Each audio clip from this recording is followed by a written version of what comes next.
आज दादा स्वागत आहे दादा। देशामध्ये आणि राज्यात काँग्रेसमध्ये काही प्रमाणात चैतन्य यायला सुरुवात झाली आहे। राज्यात तर काँग्रेस आता सत्तेत आलंय, पण दिल्लीमध्ये काँग्रेसचा पुन्हा एकदा सुपडा साफ, खातं सुद्धा उघडता आलं नाही अजून।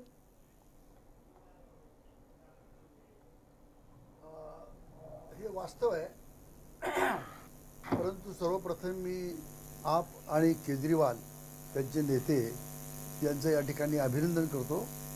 आणि एक लक्षात आलं गेलं पाहिजे की काँग्रेसनी जसं माननीय कैलासवासी शीला दीक्षित यांचं नेतृत्व आणि लागोपाठ ते 4 वेळा मुख्यमंत्री या दिल्लीच्या झालेल्या होत्या हो, आणि नंतरच्या काळामध्ये जेव्हा भारतीय जनता पक्षानं देशामध्ये एक ध्रुवीकरण म्हणा, बहुसंख्याकवाद म्हणा किंवा अशा प्रकारची जनतेमध्ये दिशाभूल करून जी बहुमत मिळवलं, आणि त्यानंतर दुर्दैवाने दिल्लीच्या वातावरणामध्ये इतर राज्यांच्यामध्ये काँग्रेस बऱ्याच प्रमाणे आता आघाडीवर जाऊ लागलेली आहे, पण दिल्लीमध्ये दुर्दैवानं त्यांना हे फार मोठं अपयश दुसऱ्यांदा आलेलं आहे।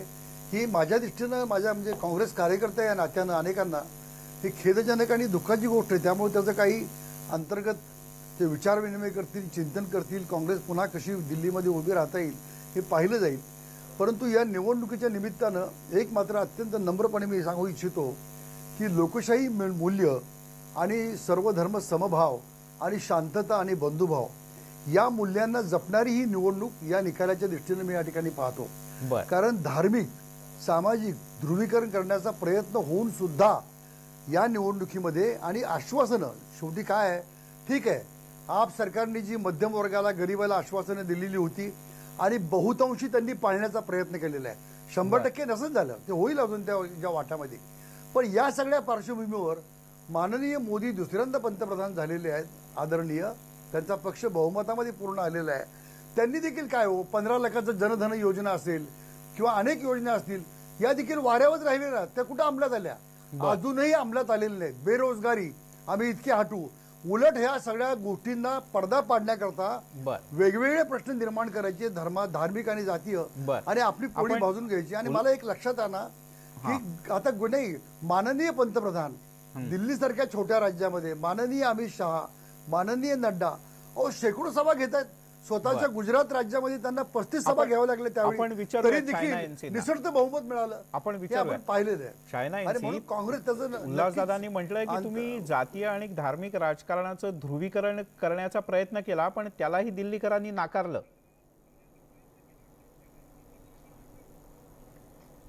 नहीं नहीं नहीं, हमने सिर्फ सकारात्मक राजनीति की, बल्कि विपक्ष ने वोट बैंक की राजनीति की।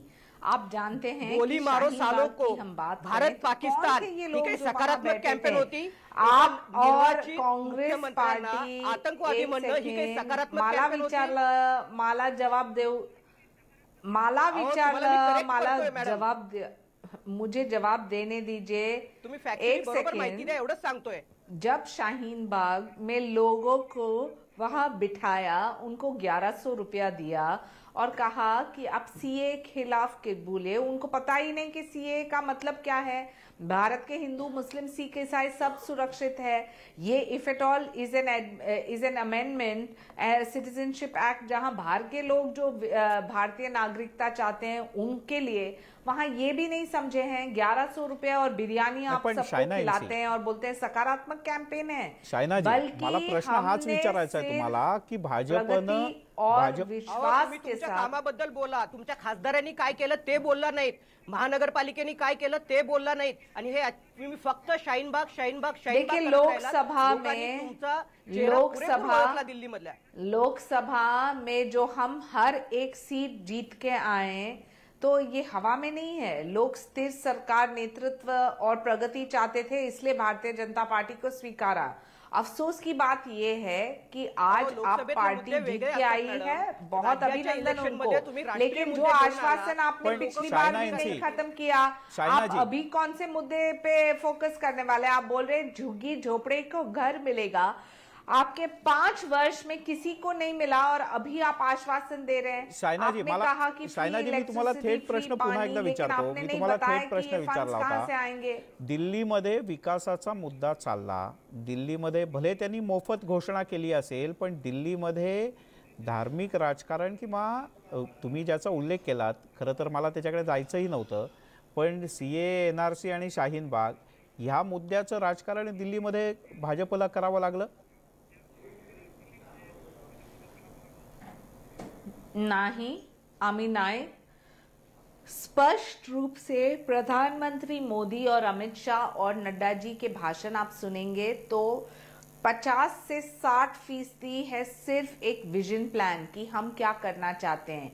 20 और 30% के बीच में है कौन से योजनाएं इम्प्लीमेंट हुआ है, जनधन हो, पेंशन स्कीम्स, इंश्योरेंस स्कीम, मुद्रा बैंकिंग, उज्ज्वला, जिससे लाभार्थी इतने घर तक हम पहुंचे हैं। 10% है ये नैरेटिव कि इन्होंने क्या बोला और हमने क्या काउंटर किया। ठीक है, आपल्याला ये समझ लीजिए कि जो हम सब एक महीने वहां प्रयत्न करते हैं, तो इस वजह से आज भारतीय जनता पार्टी 3 से 14 तक पहुंचा है। ठीक आहे, म्हणजे या 10%ने कदाचित काँग्रेसला काही मिळालं नाही। आपण दिल्लीत पत्रकार परिषदेत जाऊयात, काँग्रेसच्या सुरजेवाला बोलतायत। दिल्ली की पानी, बिजली, सड़क, कानून व्यवस्था समस्या, बेरोजगारी, अर्थव्यवस्था की बहबूदी, उस पर भारतीय राष्ट्रीय कांग्रेस के कार्यकर्ता और नेता नजर भी रखेंगे और दिल्ली की जनता की आवाज आगे बढ़ाते रहेंगे। चुनाव की हर हार एक नई सीख है, ऐसा हम मानते हैं। ये हार से हमें इस बात का एहसास जरूर हुआ कि हमें जनादेश नहीं मिला,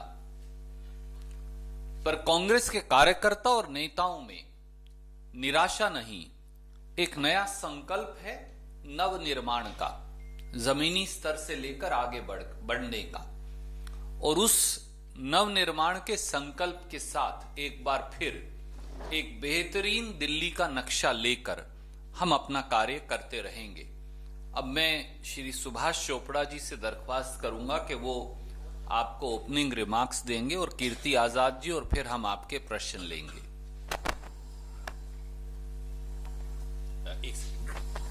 माफ कीजिए, मैं इससे पहले माफी चाहूंगा। आज जो अभी तक प्रारंभिक नतीजे आए हैं उनसे ये साफ है कि आम आदमी पार्टी की जीत दिल्ली में हुई है और 4, 5, 6 राउंड का नतीजा आ गया है। अब लगभग नतीजे साफ हैं। हम इस मंच से भारतीय राष्ट्रीय कांग्रेस की ओर से और दिल्ली प्रदेश कांग्रेस कमेटी की ओर से श्री अरविंद केजरीवाल जी को शुभकामनाएं देते हैं दिल्ली में अगले 5 साल शासन के लिए और सकारात्मक सहयोग और एक पैनी नजर हम तीनों बनाए रखेंगे, ये भी हम दिल्ली के लोगों से वादा करते हैं। आदरणीय सुभाष चोपड़ा जी। धन्यवाद रणदीप जी। सभी सम्मानित मीडिया से साथीगण, सबसे पहले तो